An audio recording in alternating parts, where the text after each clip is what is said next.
Hi, my name is Laura Guthrie and I'm the on-site trainer here at Golden Quest. Today I have with me Brody, tattoo LF3. Brody here is a 10-week-old Comfort Retriever here from Golden Quest, and he has been in training for 2 weeks now.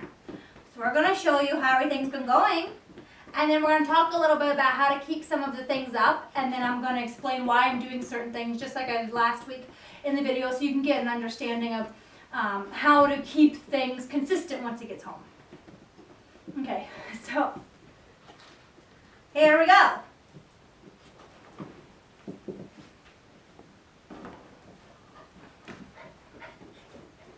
So at his age, once he starts jumping up on couches and stuff like that, just call him away. Just give him something new to do. Call him to you. Boy. Yay. Brody. Sit. No. Brody. No, come here. Brody. Sometimes he gets a little too happy about the food and we have trouble listening. Sit. No, Brody, sit. Yes. Yes. And sometimes if we're having too much of an excited day, he needs me to put the treat back in my hand. Even though right now he's about 1 out of 2 times. I can take the treat away, but then I have to bring it back for the next round. Otherwise, he gets disinterested. And that's okay. That's pretty typical for puppies his age, especially one who's as food motivated as he is. Yes, good. Since he just offered that by himself and he doesn't typically do that, I'm actually going to reward it. Not because I asked him to and he did it, but because it's a nice calm behavior. It's better than jumping. And he's getting the idea that that's what I was asking him to do in the first place. So, good boy. Stand. Yes. Good. Brody, come here. Brody, down. Down. Almost. You go all the way down. Here. Down. Here. Sometimes it's easier for me to get on the ground with you. Come here.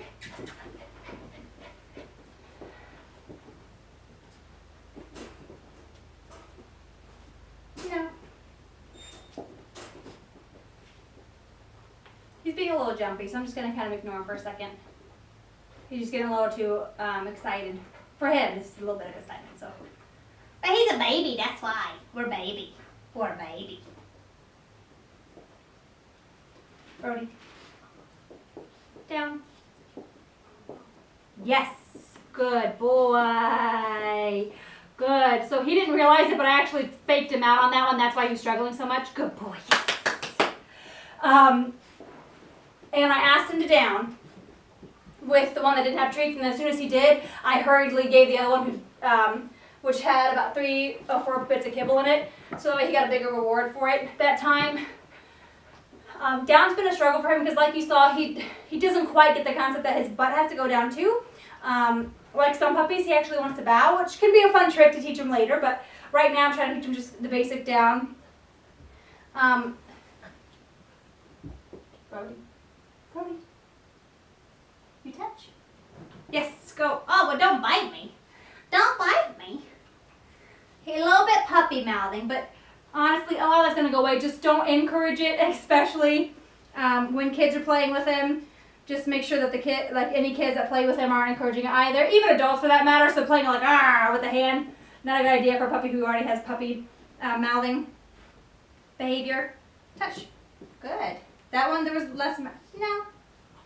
No. Good. There you go. That was nice. He's still at the age where he's trying to learn how to engage with humans. He's still trying to understand how to play because that's how he plays with his brothers and sisters. So why not play with the people that way, right? No. No. Hey, where's that? Woo. Brody, place. Yes. Good place. Did you see? I put it right there.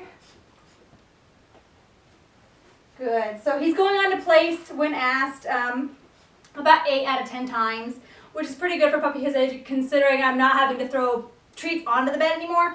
But I do put it on there after he does get on it as a reward for him. At his age, I'm not overly concerned that he's stepping off when he's trying to eat the treats. I'm still at the point where I'm just happy that he's understanding what I'm asking him. Now, I don't expect him to do this while I'm across the room because that would be too much. He's still young and he's still getting it. He's just not at the point where I can do it from up here without having to toss a treat on it. That's pretty big for a puppy his age, so I'm happy with that. Good. And as a reminder, I am feeding on the place bed because I want him to learn that the place bed brings reward, not just the person. So with that being said, I would keep this up with him, like just pointing and asking him to go on it and then rewarding him directly on it so it appears as if the bed's the one treating him. And I wouldn't expect him to do it with a bunch of distractions around him. So, balls going around the room, people yelling and screaming and clapping, that kind of stuff. But he's doing good right now. And then as he gets better with this, you can start moving back and asking him to go from further away and reward him for that. And that's great. Free. Good boy. Even though he's still kind of grasping the concept of free, like I said last time, it takes a little while for most puppies to get it. But I still use the cue as his release for anything, and that includes the place. So you heard me say free, even though I already thought he was headed off, just to kind of facilitate the idea in his mind that we say free, we say free, and that means you can release yourself. Yes. So because he was getting a little rambunctious, he's tugging on my pant leg a little bit, and he was trying to climb up my leg for attention. I ignored him, but then as soon as I realized he was sitting, I'm going to reward him for it because I like that. I like that. That's handsome boy. I said handsome behavior. I like that in a young boy. I know, little young puppy. Oh, that was not, I did not like that. I'm going to remove my attention just because he's getting a little. So with him, as you've seen, if you give him a little too much mixing up words. If you give him a little bit too much attention, a little bit too much volume, so I was going, yay, I like that. He got a little bit too excited and was like, okay. So I just had to step it down a notch. So I withdrew my attention for a second just to give him a chance to reevaluate everything. Now with him, his recall is good, but the problem you'll find more often with him is that he's definitely more of one of those Velcro retrievers at this stage in his life. And depending on what you're looking for, maybe a good or bad thing in your mind. Yes, good boy. He just gave me some eye contact without jumping, so I like that. Good boy. So I'm rewarding that behavior because I like that. But as I was saying, you can encourage or discourage that how you see fit. But as of right now, I have to catch him when he's away from me and call him over for him to come versus walk away from him because he really doesn't give me the opportunity. He follows me. With that being said, I would like to remind people, even though their puppy may have this kind of behavior at this stage, that most likely, if not will, alter when he hits a certain age. So about 16 weeks old, that's when they hit what's called the adolescent phase, and they kind of realize, I don't really have to follow you around. I like to sometimes, but I don't really have to because there's more interesting things away from you just as there is next to you. So I'm going to go take off. So it's important to note that just because your puppy can heel off leash, and I say this with, very loosely, I say that very loosely, but just because your puppy can heel off leash doesn't necessarily mean they're going to be able to up until adulthood or even up until 16 weeks. It could just be that puppy phase where they're in want of following an adult or any kind of older animal figure. Yes. Brody, sit. No. Yes. So he's gonna give the little bite just one last try, one last hurrah, maybe. Maybe I'd let him that time, you never know. Stay. No. Come here. And as you can see right now with no, I'm not correcting him. That would be unfair to him. He's still kind of grasping this concept of staying. He's struggling with it a little bit because, like I said, when they're a bit of a Velcro dog like that, where they are definitely in want of being next to the person, it's harder for them to learn the concept of stay, at least at this age, just because they have such a high desire to want to follow you and watch you go places. Good boy, sit. Did you hear me? Hey. Will you sit? No? Yes, thank you. Stay. Yes. Oh. Stay. Yes. So what I did there is as soon as I stepped back, he got up. So I backed down my criteria. And so instead of taking a step back, even though in some training sessions I've been able to take a couple steps away from him and immediately go back to him, he was like, nah, I want to follow you today. So with that, instead of getting frustrated myself and confusing him, instead I just lowered my criteria again to the point he's looking for attention. This is attention-seeking behavior. Good boy. Again, he sat down for it instead of continuing the other action, so I'm going to reward him. Good boy, yes. So, like I was saying, what was I saying?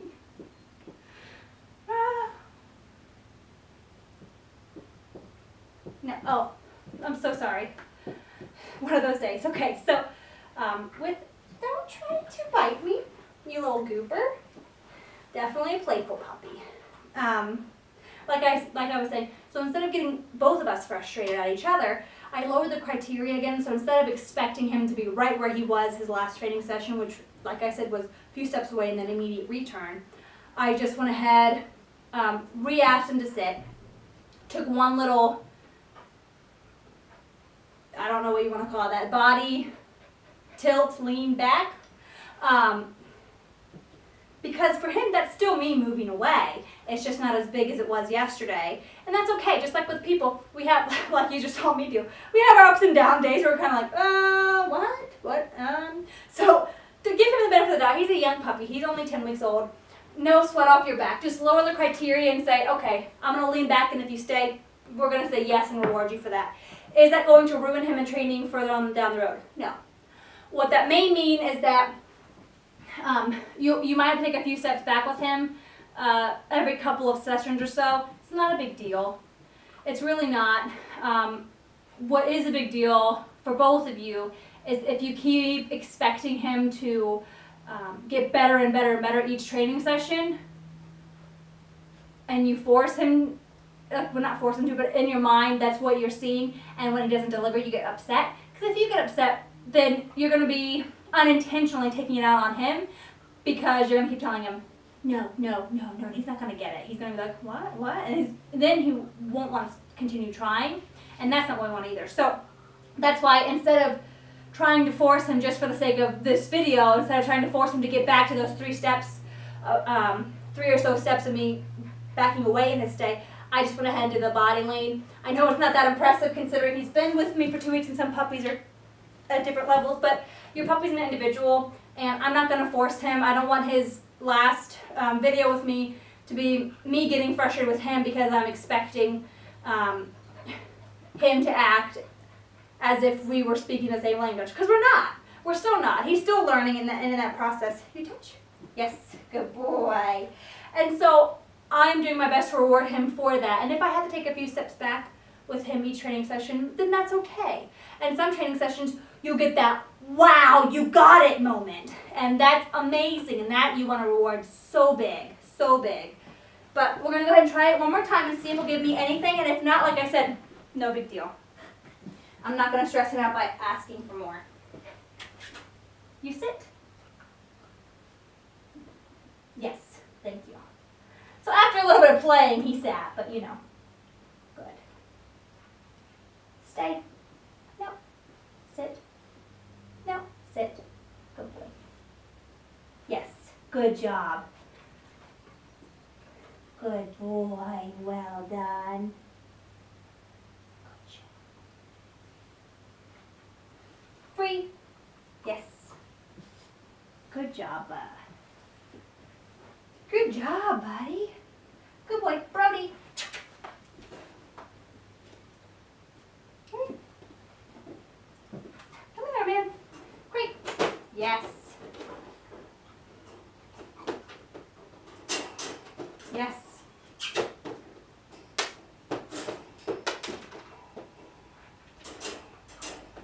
Free. Good boy. So like you saw there, he immediately was kind of like, oh, what's happening? So like I mentioned last time, we're on an interval schedule with me. Yay! Good boy! Yay! That was a total human error. I didn't have any more treats, so I just kind of spazzed out for a second. Good boy! That was well done! Woo! Well done! I'm going to close that and get more treats and we'll do it again, okay? Good boy. So He's like, what? What did I do well done? What's happening? Woo. Woo. Brody. So like I was saying, we do an intermittent schedule of closing the door. Yes.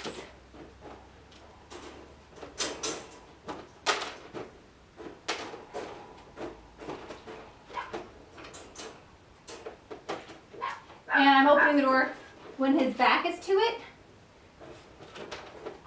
Partly because I want it to be more of it's not that I want it to be a surprise. Great, good boy. When he turns around, but more so because I don't want him to get discouraged, good boy, and think that the door is always going to be closed. Like I mentioned last time, the reason why I'm doing it with only a couple seconds here and a couple seconds there and then longer and then not at all closing the door is just because I'm trying to get him to realize that you never know what's going to happen. You don't know, so therefore he's not anticipating anything, and therefore he doesn't have a higher behavioral distress cue when he's in it. Great, if that makes sense. So with him, he is pretty vocal in the crate. Again, it's pretty normal because of being away from his siblings. Good boy, free. Just like there, I didn't close the crate door at all. Good boy. Free. Yes. Brody, good boy. Yes. Free. Yes.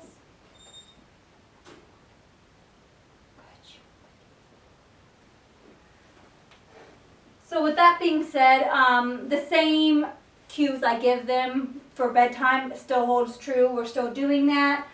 And with him, he definitely quiets down quicker than some of the other puppies do. But all in all, I mean, he's 10 weeks old. I can't say I expect too much from him in terms of him being uncomfortable in the crate, because we're working on it, but it's something that definitely needs to be continued at home, obviously. Just more positive association. Maybe even having a few meal times in the crate, putting some toys in there, something really, really good and fun. So now we're going to go ahead and move on to his leash and healing. As you can see, he is one that likes to play with the leash. He thinks it's a play thing. And then when we put it on, he sometimes is unsure of why it's on him. Other times he's like, I'm just going to walk it with you. And that's fine. But again, his heel's still not perfect. But he's working on it. He's just a little bud, right? So usually with him, I kind of just trick him and I slip it on while giving him some food too. That way he learns positive ideas about the leash coming near his face and near his neck. Good boy. Good. See, like that. He kind of wants to chew it along the way. Is it a huge deal? No. Do we want him doing it long run? Probably not. But at least, unlike some of the other puppies, some of them can think it's a little weird and get nervous of it. He's not. At least he's not going with it and like, hey, let's play. Brody, come on. Hey. Come on. Yes, good boy. Yes, good job. Yay. Good boy. So unlike last week, do you notice how now I'm kind of holding it down a little bit more? That's because we've added a very new picture to this cue, which is the leash. And for him specifically, he really wants it to be a plaything. He really wants it to be a toy. So I'm constantly putting my hand down there with food to remind him, hey, this is the thing you should be putting in your mouth, not really leash. Good boy. Yay. Good job, buddy. Good boy. And when I say buddy, I'm sorry. I know his name is Brody. It's just kind of an automatic reflex when I'm working with some boys. I just say buddy. And usually with girls, it's sweetie. Yeah, good boy. Well done. Brody. Yes, heel. Good boy. So right there, you heard me say heel. Again, I said yes to mark it verbally. Yes, good boy. And then I remind him what he's doing. Come on. Yes, heel. Good job.